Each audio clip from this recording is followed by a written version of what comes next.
एस-एस-सीच्या online speaking कोर्समध्ये आपल्या सर्वांचे मनपूर्वक स्वागत आहे. आपल्याला इंग्रजी बोलता येईल का? मला तर इतकं वर्ष झालेलं आहे तरी पण मला इंग्रजी येत नाही. तर या कोर्समुळे मला फायदा होईल का?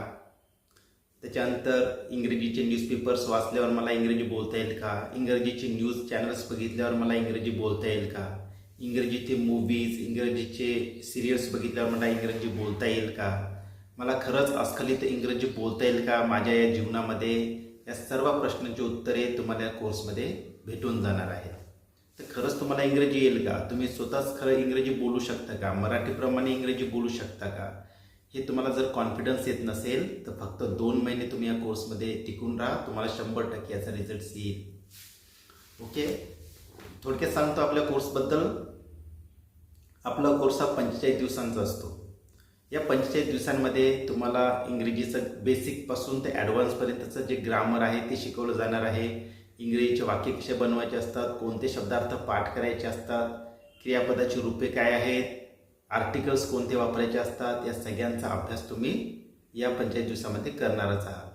या 45 दिवसामध्ये जेवढं तुम्ही इंग्रजी शिकणार आहात ते तर तुम्हाला अस्खलित इंग्रजी बोलता येईलच, पण सोबत एखादी स्पर्धात्मक परीक्षेची तयारी करत असाल, स्पर्धा परीक्षेची तयारी करत असाल तर इंग्रजीचं जेवढं ग्रामर तुमचं इथं प्रॅक्टिस होणार आहे ते सुद्धा तुम्हाला इथं एक्सप्लेन करून सांगितलं जाणार आहे. म्हणजेच तुम्ही स्पर्धा परीक्षा देणारे विद्यार्थी असो किंवा तुमचं स्वप्न असेल की मला अस्खलित इंग्रजी बोलायची आहे, फ्लुएंट इंग्रजी बोलायची आहे, त्या सर्व तुमच्या स्वप्नांचं डेस्टिनेशन इथे येऊन कंप्लीट होणार आहे. तर हे कोर्सचं थोडक्यात झालेलं आहे आणि याच्यानंतर 45 दिवसामध्ये तुम्ही एवढे शिकणार आहात आणि बाकी 15 दिवस तुमचे एक्स्ट्रा असतात या कोर्समध्ये. कारण प्रत्येकाच्या घरामध्ये इंग्रजी बोलण्याचं ॲटमॉस्फिअर नसतं. त्यासाठी आपण क्लासमध्येच ऑनलाईनच 5 जणांचा ग्रुप बनवत असतो आणि त्यांना टास्क देत असतो आणि तसं ॲटमॉस्फिअर, इंग्रजी बोलण्यासाठीचं ॲटमॉस्फिअर आपण इथं बनवून त्यांची प्रॅक्टिस करून आपण इथं घेत असतो.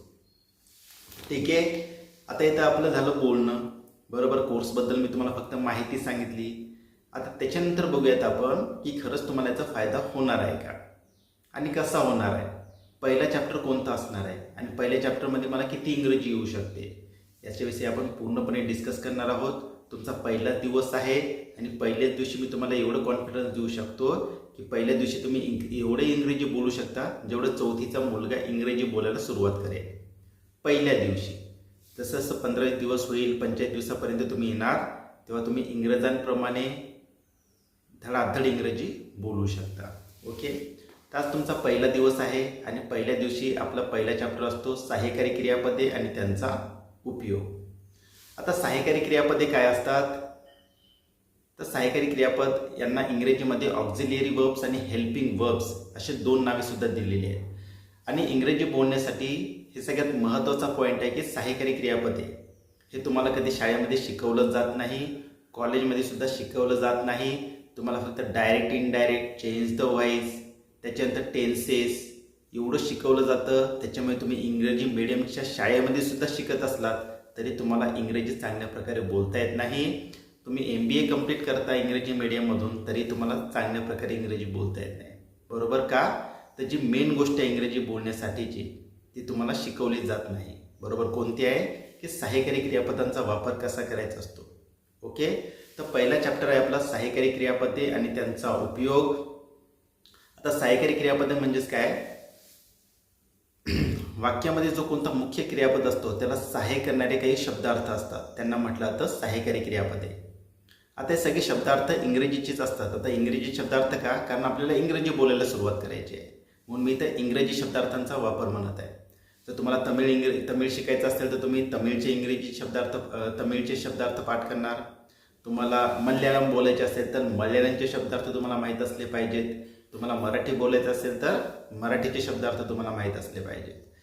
फक्त शब्दार्थ माहीत असून तुम्हाला इंग्रजी येईल का? तर नाही. त्यांचे आता इंग्रजीमध्ये बोलायचं किंवा कोणत्याही भाषेमध्ये बोलायचं म्हणजे नेमकं काय करावं लागतं तुम्हाला? त्या भाषेचे वाक्य बोलायचे असतात आणि वाक्य कसे बनत असतात? रचना प्लस शब्दार्थ. म्हणजे समजा तुम्हाला एखाद्या भाषेमध्ये जर विधानार्थी वाक्य बोलायचं असेल तर त्यांची स्वतःची एक वाक्यरचना असते. समोरच्याला प्रश्न विचारायचा असेल तर त्याची स्वतःची एक वाक्यरचना असते. आता इथं आपण इंग्रजी बोलण्यासाठीचा कोर्स लावलेला आहे, त्यामुळे मी इथं इंग्रजीबद्दल सांगतो की समजा तुम्हाला इंग्रजीमध्ये विधानार्थी वाक्य बोलायचं असेल तर विधानार्थी वाक्याची वाक्यरचना वापरावी लागेल. प्रश्नार्थी वाक्य बोलायचे असतील तर प्रश्नार्थी वाक्याची वाक्यरचना वापरावी लागेल. एवढं सोपं गणित आहे. त्याप्रमाणेच तुम्ही प्रॅक्टिस केला तर तुम्हाला इंग्रजी येण्यापासून तुम्ही स्वतःसुद्धा रोखू शकणार नाही. ओके, तर पहिल्या चॅप्टरचं नाव लिहून घ्या, सहाय्यकारी क्रियापदे आणि त्यांचा उपयोग. आता या कोर्सचा तुम्हाला चांगल्या प्रकारे बेनिफिट येण्यासाठी पहिल्यांदा तुम्हाला कोर्स रोज अटेंड करावा लागेल. लाईव्ह क्लासमध्ये जेवढे आपले कॉन्सेप्ट क्लिअर झालेले असतात ते एकदा पुस्तकामध्ये वाचायचे असतात आणि दिलेला होमवर्क त्या दिवशी पूर्ण करायचा असतो. एवढे 3 स्टेप्स जरी तुम्ही फॉलो केलात तरी 45 दिवसांच्या आत तुमचं इंग्रजी बोलण्याचं स्वप्न 100% साकार होऊ शकतं. ओके, तर ठीक आहे, आपण आता बोर्डकडे जाऊयात आणि बोर्डमध्ये आपण शिकूयात की पहिला चॅप्टर काय आहे आणि त्याच्यामध्ये आपण काय काय शिकायला सुरुवात करणार आहोत आणि किती इंग्रजी बोलायला सुरुवात करणार आहोत. तर ठीक आहे, चलो बोर्डकडे जाऊयात आपण. आता पहिल्या चॅप्टरचं नाव लिहून घ्या, सहाय्यकारी क्रियापदे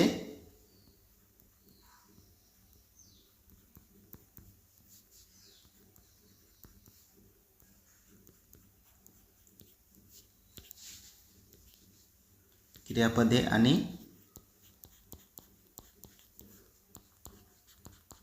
त्यांचा उपयोग.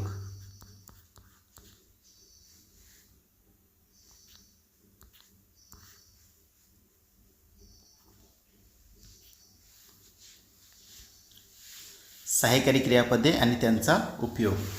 आता या चॅप्टरमध्ये मी थोडक्यात तुम्हाला सांगतो. या चॅप्टरमध्ये आपण विधानार्थी वाक्य आणि प्रश्नार्थी वाक्य सोबतच नकारार्थी वाक्य आणि होकारार्थी वाक्य कसे बनवायचे असतात आणि कसे बोलायचे असतात आणि बोलण्यासाठी शब्दार्थ कसे कोणते पाठ करण्याची गरज असते या सर्वांचा अभ्यास करणार आहोत.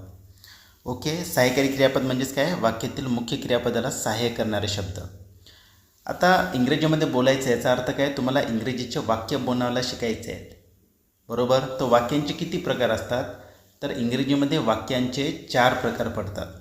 एक आहे विधानार्थी वाक्य, दुसरं आहे प्रश्नार्थी वाक्य, तिसरं आहे आज्ञार्थी वाक्य आणि चौथं आहे उद्गारचक वाक्य. ओके, लिहून घ्या. पहिलं आहे विधानार्थी वाक्य,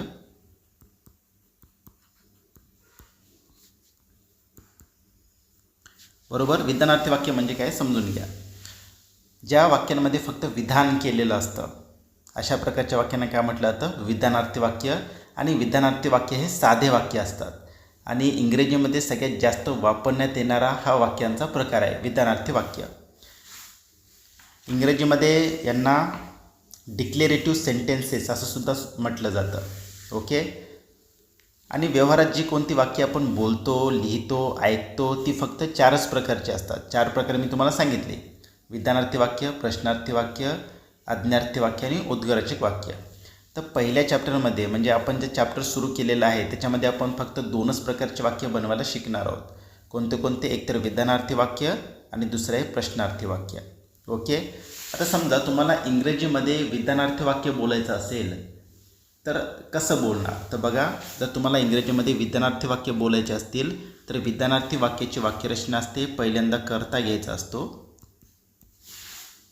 त्याच्यानंतर सहाय्यकारी क्रियापद घ्यायचा असतो,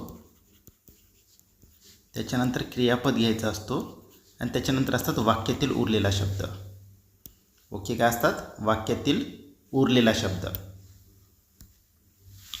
आता मी एक एक्झाम्पल घेतो आणि याच्या अगोदर तुम्हाला एक डेफिनेशन सांगतो. बघा, विधानार्थी वाक्य म्हणजेच काय? ज्या वाक्यांमध्ये फक्त साधे वाक्य असतात आणि विधान केलेले असतं अशा प्रकारच्या वाक्यांना तुम्ही विधानार्थी वाक्य बोलणार.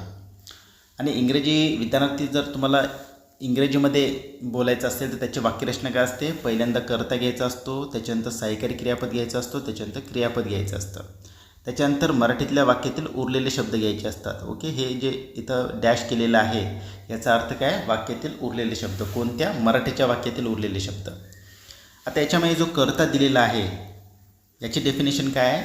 वाक्यातील क्रिया करणाऱ्या व्यक्तीला कर्ता म्हटलं जातं. सहाय्यकारी क्रियापद म्हणजेच काय? वाक्यातील मुख्य क्रियापदाला सहाय्य करणारे शब्द म्हणजेच मदत करणाऱ्या शब्दाला आपण सहाय्यकारी क्रियापद म्हणतो. आणि क्रियापद म्हणजेच काय? वाक्यातील क्रिया दर्शवणारे शब्द. म्हणजेच क्रियापद. ओके, मी एक एक्झाम्पल घेऊन सांगतो म्हणजे तुमच्या लक्षात येईल. एक्झाम्पल बघा, मी इंग्रजी बोलू शकतो. बरोबर. आता हे वाक्य तुम्हाला इंग्रजीमध्ये करायचं आहे. कसं करणार तर बघा, वाक्य साधं आहे, विधानार्थी वाक्याचं आहे. विधानार्थी वाक्याचं आपण सध्या बनवणार आहोत. विधानार्थी वाक्य काय म्हणतं, पहिल्यांदा कर्ता घ्या. ओके, कर्ता म्हणजेच काय, वाक्यातील क्रिया करणारा शब्द. मी इंग्रजी बोलू शकतो. बरोबर, म्हणजे इंग्रजी बोलण्याची क्रिया करू शकतो. कोण, मी. म्हणजेच कर्ता याच्यामध्ये कोणता झालेला आहे, मी. बरोबर, आणि मीसाठी इंग्रजी शब्द आहे आय. त्याच्यानंतर विधानार्थी वाक्य काय म्हणतात, सहाय्यकारी क्रियापद घ्या. ओके, सहाय्यकारी क्रियापद कसं ओळखणार, मी इंग्रजी बोलू शकतो. आता त्याच्यामध्ये बोलणे काय मुख्य क्रियापद आहे आणि त्याला सहाय्य करणारा शब्द कोणता आहे, तर हे शकतो शब्द आहे, सहाय्य करणारा शब्द.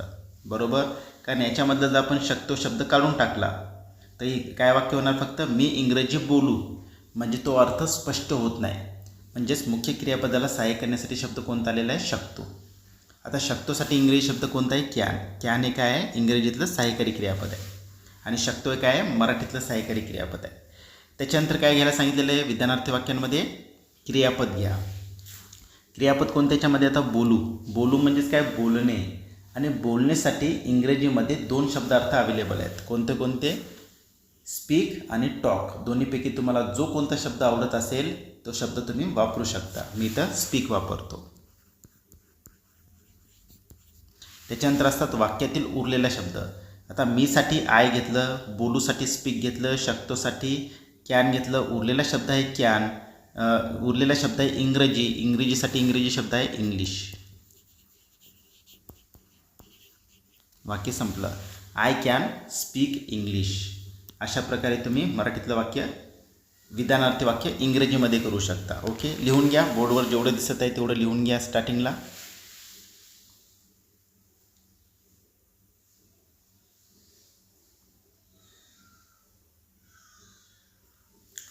त्याच्यानंतर आपण बघूयात दुसरा प्रकार, विधानार्थी वाक्य. ओके, विधानार्थी वाक्यच म्हणतोय, प्रश्नार्थी वाक्य बघूयात आता, की प्रश्नार्थी वाक्य कसे बनवायचे असतात. आता प्रश्नार्थी वाक्य म्हणजेच काय, ज्या वाक्यांमध्ये तुम्हाला प्रश्न विचारायचे असतात अशा प्रकारच्या वाक्यांना म्हटलं जातं प्रश्नार्थी वाक्य. आता इंग्रजीमध्ये बोलायचं म्हणजे नेहमीच तुम्ही विधानार्थीच वाक्यच बोलणार का, तर नाही. इंग्रजीमध्ये तुम्ही कधी कधी प्रश्न पण विचारणार. ओके, तर कसं विचारायचे असतात आणि त्याची वाक्यरचना काय असते, आता त्याच्याविषयी आपण इथं बघूयात की प्रश्नार्थी वाक्य म्हणजे काय. प्रश्नार्थी वाक्यांना इंग्रजीमध्ये इंटरोगेटिव्ह सेंटेन्सेससुद्धा म्हटलं जातं. आणि प्रश्नार्थी वाक्य म्हणजेच प्रश्न असलेले वाक्य, ज्याच्यामध्ये आपण प्रश्न विचारतो, अशा प्रकारच्या वाक्यांना म्हटलं जातं प्रश्नार्थी वाक्य. कसे बनवणार, त्याची वाक्यरचना असते. पहिल्यांदा सहाय्यकारी क्रियापद घ्यायचा असतो, त्याच्यानंतर कर्ता घ्यायचा असतो, त्याच्यानंतर क्रियापद घ्यायचं असतं, आणि त्याच्यानंतर वाक्यातील उरलेले शब्द घ्यायचे असतात, आणि त्याच्यानंतर असतो क्वेश्चन मार्क. क्वेश्चन मार्क का, कारण हे प्रश्नार्थी वाक्य आहे. प्रश्नार्थी वाक्याचं हे सिम्बॉल आहे, ही प्रश्नार्थी वाक्य. ओके, या सिम्बॉलवरून सुद्धा तुम्ही ते वाक्यांचा प्रकार ओळखू शकता की हे वाक्य प्रश्नार्थी आहे का नाही, वगैरे वगैरे. एक्झाम्पल बघूयात आपण आता एक.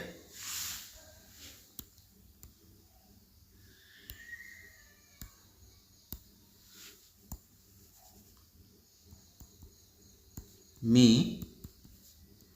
इंग्रजी लिहू शकतो का.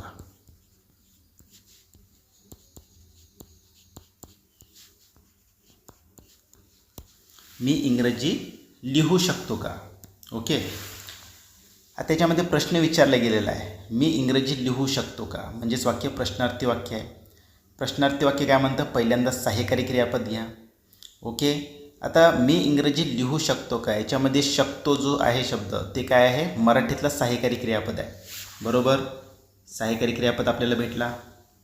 त्याच्यानंतर त्याच्यासाठी इंग्रजी शब्द कोणता आहे, कॅन. तर सहाय्यकारी क्रियापदाच्या ठिकाणी घेऊन टाका कॅन, कारण प्रश्नार्थी वाक्य काय म्हणतं, पहिल्यांदा सहाय्यकारी क्रियापद घ्या. ओके, त्याच्यानंतर काय, कर्ता घ्यायला सांगितलेलं आहे. कर्त्याची डेफिनेशन काय, वाक्यातील क्रिया करणारा शब्द. मी इंग्रजी लिहू शकतो का, म्हणजे इंग्रजी लिहिण्याची लिहू शकतो का? कोण क्रिया करणार आहे? मी साठी इंग्रजी शब्द आहे आय. त्याच्यानंतर एक क्रियापद याच्यामध्ये लिहू म्हणजेच काय? लिहिण्यासाठी इंग्रजी शब्द आहे राईट. त्याच्यानंतर आहे वाक्यातील उरलेला शब्द आहे इंग्रजी आणि हे का? कारण काय? मीसाठी आय घेतलं, लिहूसाठी राईट घेतलं, शकतोसाठी कॅन घेतलं. उरलेले शब्द अर्थ कोणते कोणते आहेत? एक तर इंग्रजी आहे आणि दुसरं का आहे आणि मीसाठी आय घेतलेला आहे इथं. बरोबर. आता इंग्रजी शब्द आपल्या सर्वांना माहिती आहे इंग्लिश. आणि याच्यामध्ये जो का शब्द दिलेला आहे, हा जो का शब्द हे प्रश्न विचारण्याच्या उद्देशाने आलेला शब्द आहे. त्यासाठी कोणताही इंग्रजीचा शब्द त्याच्यामध्ये ॲड करण्याची गरज नाही. कारण आपण प्रश्न विचारण्यासाठी आपण काय केलेलं आहे? सहाय्यकारी क्रियापद पहिल्यांदा घेतलेला आहे. त्यासाठी इथं जो का शब्द आलेला आहे त्या शब्दासाठी कोणताही इंग्रजी शब्दार्थ घेण्याची गरज नाही. मी इंग्रजी लिहू शकतो का? याचा आन्सर काय होणार? Can I write English. Okay, लिहून घ्या. बोर्डवर जेवढं दिसत आहे तेवढं लिहून घ्या. हे झालं प्रश्नार्थी वाक्य. विधानार्थी वाक्य समजलं, प्रश्नार्थी वाक्य समजलं. बरोबर. आता प्रत्येक वेळी आपण विधानार्थी वाक्यच आणि प्रश्नार्थीच वाक्यच बोलणार का? तर नाही, आपण नकार असलेले सुद्धा वाक्य बोलणार. म्हणजेच काय? नकारार्थी सुद्धा वाक्य बोलतच असणार आहे. आता नकारार्थी वाक्य म्हणजेच कोणते? ज्या वाक्यांमध्ये नकार दर्शवलेला असतो. आणि त्याची वाक्यरचना कसं असते बघा, लिहून घ्या. नकारार्थी वाक्य कसं बनवणार?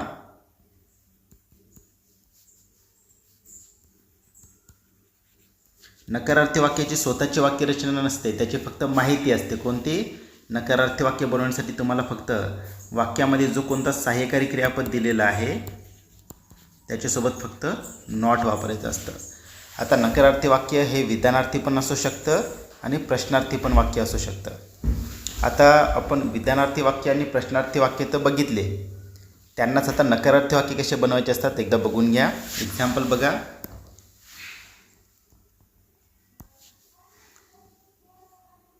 तो इंग्रजीत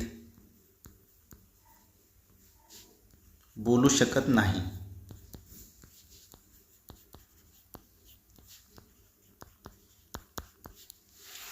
तो इंग्रजीत बोलू शकत नाही.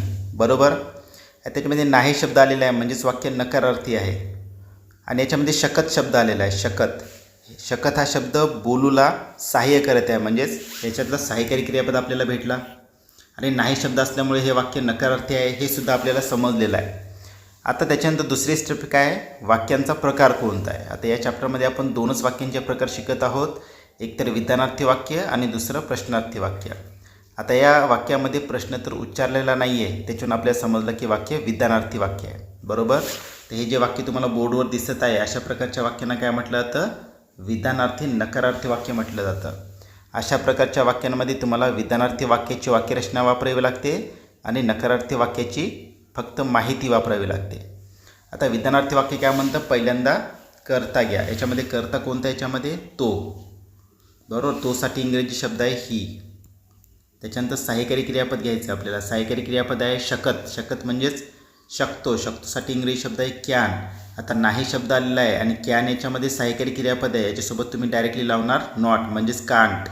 त्याच्यानंतर एक क्रियापदाचं पहिलं रूप बोलण्यासाठी इंग्रजीसाठी दोन शब्दार्थ अवेलेबल आहेत, स्पीक आणि टॉक. दोन्हीपैकी कोणताही वापरा, तुमचं वाक्य बरोबर असणार आहे. मी इथं घेतो स्पीक. आता याच्यामध्ये उरलेले शब्द असतात, वाक्यातील उरलेला शब्द. आता वाक्यातील उरलेला शब्द आहे बघा. बोलूसाठी स्पीक घेतलं, शकतसाठी आपण कॅन घेतलं, नाहीसाठी नॉट लावलं कॅनसोबत, ते झालं कांट. तोसाठी इंग्रजी शब्द घेतला आपण ही. उरलेला शब्द कोणता आहे? इंग्रजीत. आता इंग्रजीतमध्ये दोन पोट शब्द आहेत. कोणते कोणते? इंग्रजी प्लस ईथ म्हणजेच काय? ईथ म्हणजेच आत. आतसाठी इंग्रजी शब्द आहे इन आणि त्याच्यानंतर आहे इंग्रजीसाठी इंग्लिश शब्द आहे इंग्लिश. तर वाक्य कोणतं झालं? He can't speak in English. लिहून घ्या बोर्डवरचं.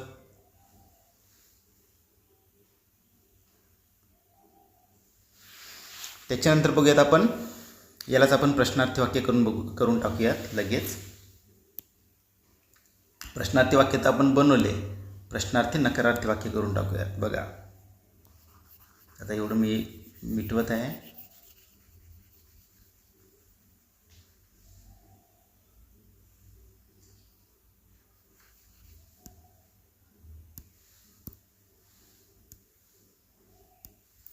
तो इंग्रजीत बोलू शकत नाही का? बरोबर, तो इंग्रजीत बोलू शकत नाही का? आता याच्यामध्ये प्रश्न पण विचारला गेलेला आहे आणि नकारसुद्धा दिलेला आहे. बघा, नाही आणि इथं का शब्द दिलेला आहे. का शब्द कधी येतो? फक्त प्रश्न विचारण्याच्या उद्देशाने का शब्द आलेला असतो. तो इंग्रजीत बोलू शकत नाही का? बरोबर. तर बघा, याच्यावेळेस आपल्याला काय, अशा प्रकारच्या वाक्यांना काय म्हटलं जातं? प्रश्नार्थी नकारार्थी वाक्य म्हटलं जातं. प्रश्नार्थी वाक्याची स्वतःची वाक्यरचना असते, नकारार्थी वाक्याची स्वतःची वाक्यरचना नसते. प्रश्नार्थी वाक्य काय म्हणतं? पहिल्यांदा सहाय्यकारी क्रियापद घ्या. सहाय्यकारी क्रियापद याच्यामध्ये शकत, शकत म्हणजेच काय? कॅन. आणि ऑलरेडी नाही शब्द आलेला आहे म्हणजे नकारार्थी वाक्य आहे, त्यासाठी लगेच आपण सहाय्यकारी क्रियापदासोबत लावलं नॉट. ते झालं कांट. आता इथं मी जे कांट लिहिलेलं आहे तिथं तुम्ही कॅन नॉट लिहिलं तरी काहीच हरकत नाही. ओके, तुम्ही कांटही म्हणू शकता, कॅन नॉटही म्हणू शकता. त्याच्यानंतर करता. त्याच्यानंतर आहे क्रियापदाचं पहिलं रूप. त्याच्यानंतर वाक्यातील उरलेला शब्द. वाक्य संपलं. काय झालं? Can't he speak in English.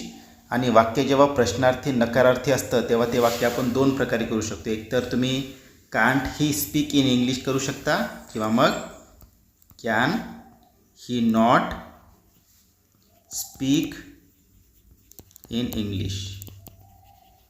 दोन्हीपैकी कोणतंही वाक्य तुम्ही बोला, लिहा, 100% बरोबरच असणार आहे. लिहून घ्या.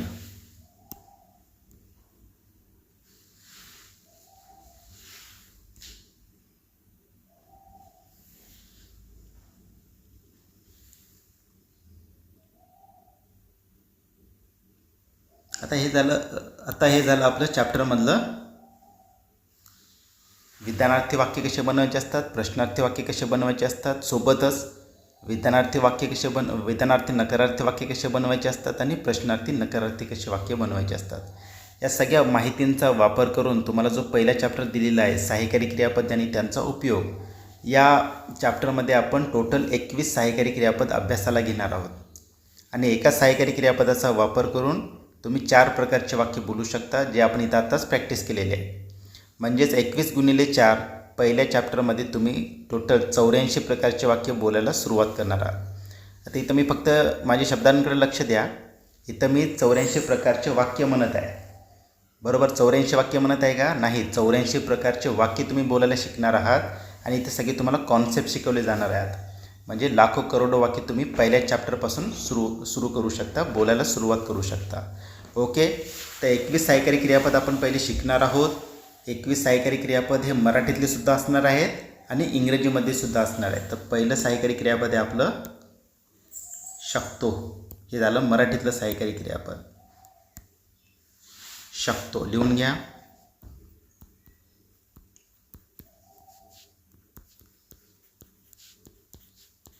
कॅन प्लस क्रियापदाचं पहिलं रूप. ओके,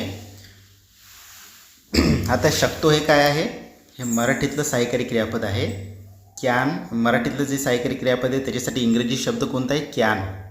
बरोबर. जे आता सहाय्यकारी क्रियापदांचा वापर आपल्याला कुठे करायचा असतो हे आपण वाक्यरचनेमध्ये बघितलेलंच आहे. आणि कॅनच्या वाक्यांमध्ये नेहमी क्रियापदाचं पहिलंच रूप येतं. आता क्रियापदाचं पहिलं, दुसरं, तिसरं आणि चौथं रूप काय असतं हे आपण नेक्स्ट चॅप्टरमध्ये शिकणारच आहोत. पण मी तुम्हाला एक तोंड ओळख सांगून टाकतो. क्रियापदांची 4 रूपे होत असतात. क्रियापद म्हणजेच काय? वाक्यातील क्रिया दर्शवणारा शब्द. खेळणे, बसणे, उठणे, अभ्यास करणे, पोहणे अशा प्रकारचे जे क्रिया दर्शवणारे शब्द आहेत त्यांना म्हटलं जातं क्रियापद. आता इंग्रजीमध्ये यांचे काय केले जातात? 4 रूपे केली जातात. आता क्रियापदांचं पहिलं आणि चौथं रूप लक्षात ठेवण्यासाठी सोपं आहे.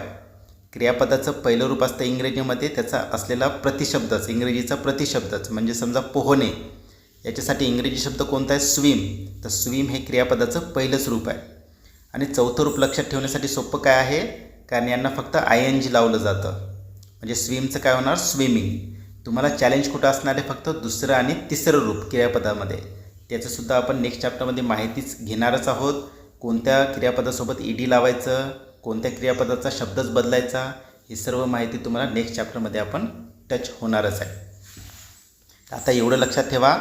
शकतो हे काय? मराठीतलं सहाय्यकारी क्रियापद आहे. त्यालाच इंग्रजीमध्ये कॅन म्हटलं जातं आणि त्याच्या कॅनच्या वाक्यांमध्ये नेहमी क्रियापदाचं पहिलं रूप वापरलं जातं.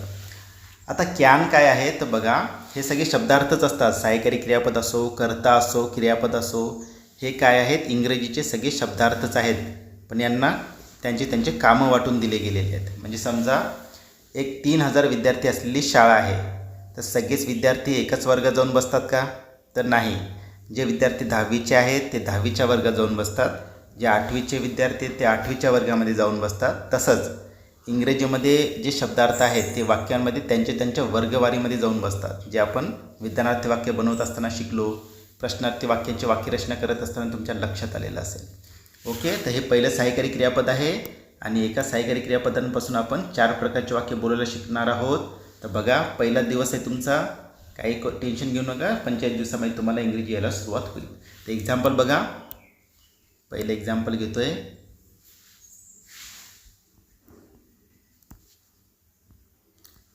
ती स्वयंपाक करू शकते.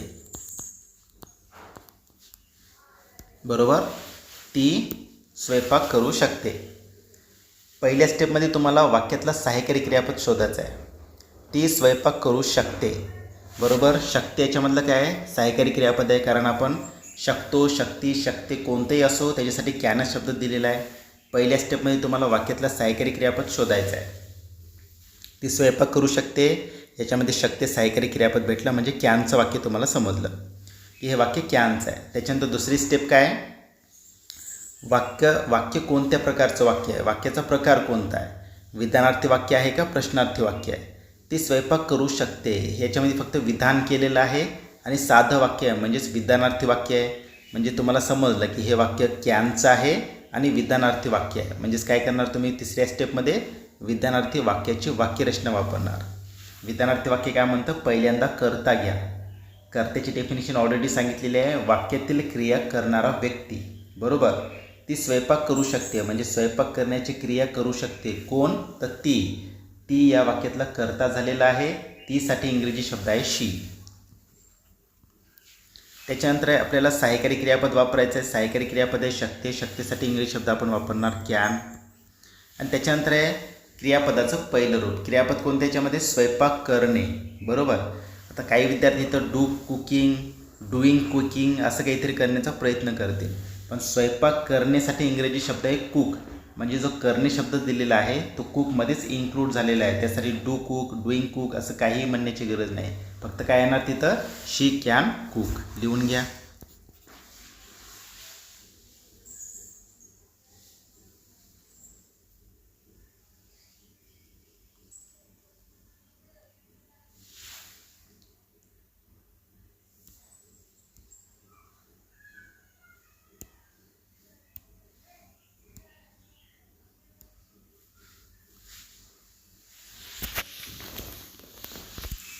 त्याच्यानंतर नेक्स्ट बघा, तो इंग्रजीत बोलू शकतो का.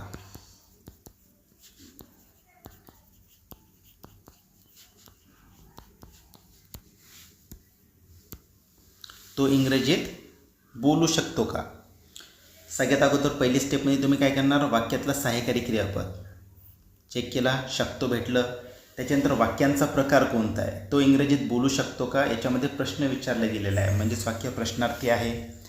प्रश्नार्थी वाक्य काय म्हणतं, पहिल्यांदा सहाय्यकारी क्रियापद घेऊन टाका.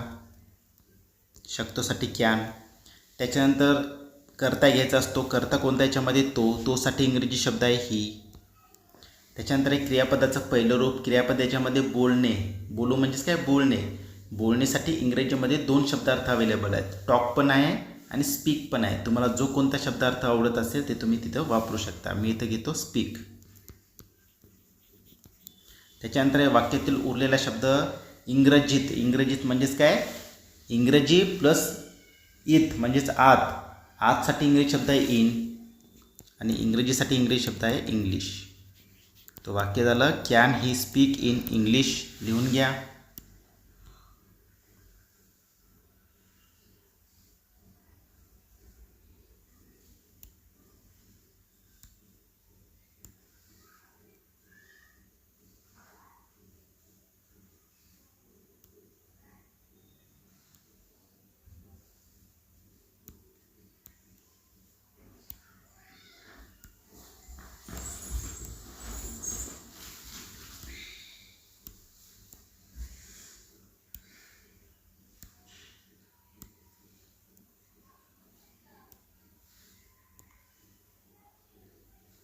त्याच्यानंतर बघा, आता मी तुम्हाला सांगितलं की एका सहाय्यकारी क्रियापदाचा वापर करून आपण 4 प्रकारचे वाक्य बोलू शकतो. एक विधानार्थी वाक्य, दुसरं प्रश्नार्थी वाक्य. तर बाकीचे 2 कोणते कोणते आहेत? नकारार्थी वाक्य असलेले. नकारार्थी वाक्य म्हणजेच ते विधानार्थी नकारार्थी पण वाक्य असू शकतात आणि प्रश्नार्थी नकारार्थीसुद्धा वाक्य असू शकतात. तर आपण आता विधानार्थी नकारार्थी वाक्य करून बघूयात. बघा,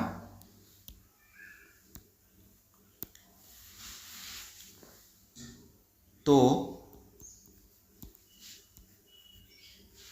एक मिनिट, तो इंग्रजी बोलू शकत नाही. तो इंग्रजी बोलू शकत नाही. बरोबर. पहिली स्टेप वाक्यातला सहाय्यकारी क्रियापद. बरोबर. दुसरी स्टेप वाक्यांचा प्रकार.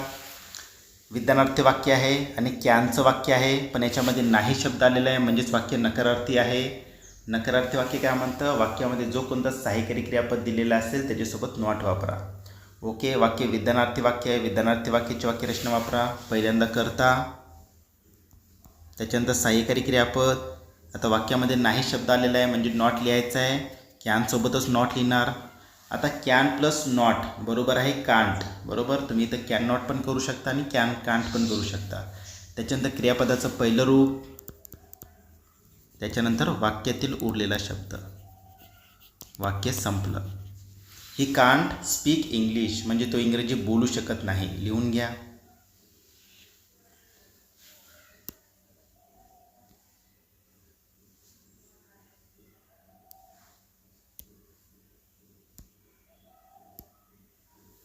त्याच्यानंतर नेक्स्ट वाक्य बघा, ती शाळेत जाऊ शकत नाही का? वाक्य काय झालेलं आहे? आता वाक्य प्रश्न पण विचारला गेलेला आहे आणि नकारार्थीसुद्धा वाक्य. बघा, ती शाळेत जाऊ शकत नाही का? बरोबर. नाही का शब्द आला आहे. नाही शब्द नकारार्थी वाक्यांमध्येच आलेला असतं आणि याच्यामध्ये प्रश्नसुद्धा विचारलेला आहे, म्हणजेच वाक्य प्रश्नार्थी नकारार्थी वाक्य आहे. बरोबर. तर कसं करणार? प्रश्नार्थी वाक्याची वाक्यरचना वापरा. पहिल्यांदा सहाय्यकारी क्रियापद.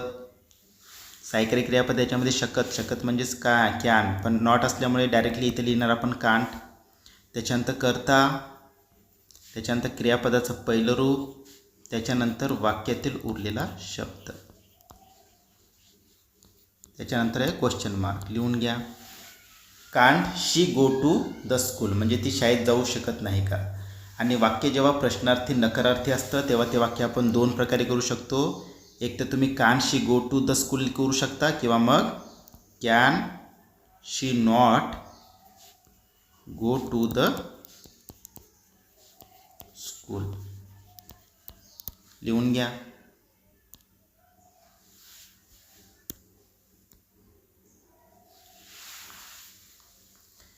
आता जो कॅन शब्द आहे, या कॅन सहाय्यकारी क्रियापदांचा वापर करून तुम्ही लाखो करोडो वाक्यसुद्धा बनवू शकता. याच्यामध्ये मी फक्त तुम्हाला मी, ती सारखेच सर्वनाम घेतलेले आहेत. त्या ठिकाणी तुम्हाला पाहिजे असलेले सर्वनाम वापरून तुम्ही लाखो करोडो वाक्य बनवू शकता. आज हा आपला पहिलाच दिवस आहे आणि पहिल्याच दिवशी तुम्ही कॅनचा कशाप्रकारे वाक्यामध्ये वापर करायचा असतो, विधानार्थी वाक्य काय असतात, प्रश्नार्थी वाक्य काय असतात, विधानार्थी नकारार्थी वाक्य काय असतात, प्रश्नार्थी नकारार्थी वाक्य कसे बोलायचे असतात, या सगळ्यांची माहिती तुम्हाला भेटलेली आहे. आता 21 सहाय्यकारी क्रियापदातला पहिला सहाय्यकारी क्रियापद तर आपण शिकला. असे टोटल 21 सहाय्यकारी क्रियापद आहेत. तर तुम्ही या सगळ्या सहाय्यकारी क्रियापदांचा पहिल्या चॅप्टरमध्ये जर वापर करून इंग्रजी बोलायला सुरुवात केलात, तुम्हाला किती इंग्रजी येऊ शकतो? तर तुम्हाला 4थीच्या विद्यार्थ्यांना जेवढे इंग्रजी बोलावं लागतं शिक्षकांना, प्राथमिक शिक्षक 4थीच्या विद्यार्थ्यांसाठी जेवढं इंग्रजी बोलण्याची गरज असते तेवढी तुम्हाला पहिल्या चॅप्टरपासून बोलायला शिकायला मिळणार आहे. तुम्ही बोलू शकता, एवढं कॉन्फिडन्स ठेवा. आणि काही विद्यार्थ्यांना आता होमवर्क करत असताना शब्दार्थांची अडचण येणार आहे. तर काही दिवस जोपर्यंत तुम्हाला शब्दार्थ पाठ होत नाही तोपर्यंत तुम्ही गुगलचा वापर करू शकता. आता इन्स्टिट्यूटची स्वतःची डिक्शनरी आहे. डिक्शनरीमध्ये टोटल 3000 शब्दार्थ पाठ करण्यासाठी तुम्हाला दिलेलेच आहेत, पण डिक्शनरी तुम्हाला 4-5 वेळेस वाचावे लागेल. त्याच्यानंतर तुमचे काही शब्दार्थ फक्त लक्षात राहतील. पण होमवर्क करत असताना तुम्ही गुगलचा वापर करून जे शब्दार्थ पाठ करणार त्याची लगेच प्रॅक्टिसही करणार आहात, म्हणजेच तुमचा शब्दार्थ चांगल्या प्रकारे पाठच होऊन जाणार आहे. ओके, तर आज पहिलाच दिवस आहे, तर आज आपण इथेच थांबूयात. मी जास्त तुम्हाला अभ्यास देणार नाही. आता 3 स्टेप मी तुम्हाला ऑलरेडी सांगितलेले आहेत की या कोर्सचा तुम्हाला चांगल्या प्रकारे बेनिफिट होण्यासाठी लाईव्ह क्लास डेली अटेंड करा, रेग्युलर अटेंड करा. त्याच्यानंतर क्लासमध्ये जेवढे कॉन्सेप्ट क्लिअर झालेले आहेत ते एकदा पुस्तकामध्ये वाचा. आणि तिसरी स्टेप कोणती आहे, दिलेला होमवर्क त्या दिवशी पूर्ण करा. एवढे जरी स्टेप तुम्ही फॉलो केला तरी 100% तुम्हाला 45 दिवसांच्या आत इंग्रजी बोलता येऊ शकते. तर ठीक आहे, आज आपण इथेच थांबूयात. सगळ्यांना हॅव अ नाईस डे. आणि ज्या नवीन विद्यार्थ्यांना ॲडमिशन घ्यायचं आहे आमच्या कोर्ससाठी, तर त्यांनी या व्हिडिओच्या खाली एक ॲडमिशन फॉर्म दिलेला असेल, ते भरूनसुद्धा तुम्ही आजपासूनसुद्धा हा कोर्स जॉईन करू शकता. ओके, या कोर्समध्ये तुम्हाला इंग्रजी बोलता येईपर्यंत तुम्हाला मेंबरशिप दिली जाणार आहे आणि 45 दिवसांच्या आतच तुम्हाला रिझल्ट आणून दिला जाणार आहे. तर ठीक आहे, सर्वांना गुड बाय. चलो, नेक्स्ट लेक्चरमध्ये आपण पुन्हा भेटूया.